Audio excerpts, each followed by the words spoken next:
भगवान विष्णु के अवतार श्री राम का नाम कौन नहीं जानता है।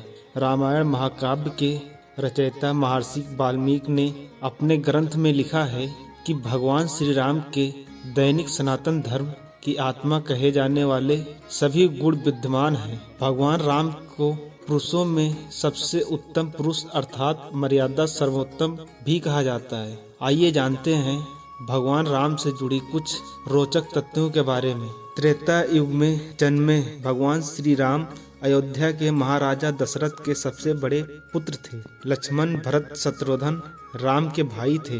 भगवान राम की माँ कौशल्या थी और शेष, सुमित्रा और कैकेयी के पुत्र थे। भगवान राम का विवाह मिथिला नरेश राजा जनक की पुत्री सीता के साथ हुआ था। लक्ष्मण की पत्नी उर्मिला, शत्रुघ्न की पत्नी श्रुतकीर्ति और भरत की पत्नी मांडवी थी।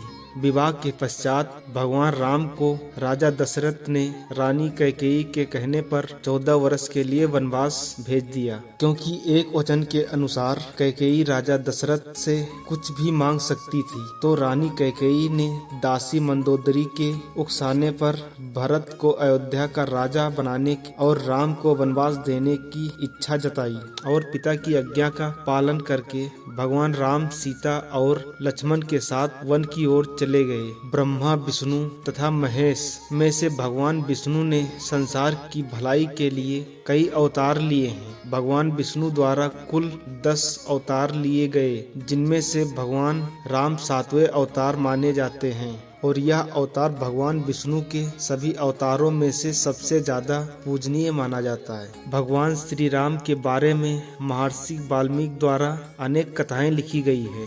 वाल्मीकि के अलावा प्रसिद्ध महाकाव्य तुलसीदास ने भी श्री राम के महत्व को लोगों को समझाया है। भगवान राम ने कई ऐसे महान कार्य किए हैं जिन्हें हिंदू धर्म को एक गौरवमयी इतिहास प्रदान किया है। भगवान विष्णु ने राम बनकर असुरों का संहार करने के लिए पृथ्वी पर जन्म लिया। भगवान श्री राम ने माता पिता भक्ति चलते अपने पिता राजा दशरथ के एक आदेश पर 14 वर्ष तक वनवास काटा। नैतिक कथा कर्तव्य परायणता के जो उदाहरण भगवान राम ने प्रस्तुत किए हैं, वह बाद में मानव जीवन के लिए मार्गदर्शन बन गए हैं। भगवान राम अपनी प्रजा को हर तरह से सुखी रखना चाहते थे। उनकी धारणा थी कि जिस राजा के शासन में प्रजा दुखी रहती है, वह राजा नरक भोगी होता है। महाकवि तुलसीदास जी ने रामचरितमानस में राम राज के विषाद चर्चा की है। माना जाता है कि अयोध्या में 11,000 वर्ष तक भगवान राम का दिव्य शासन रहा।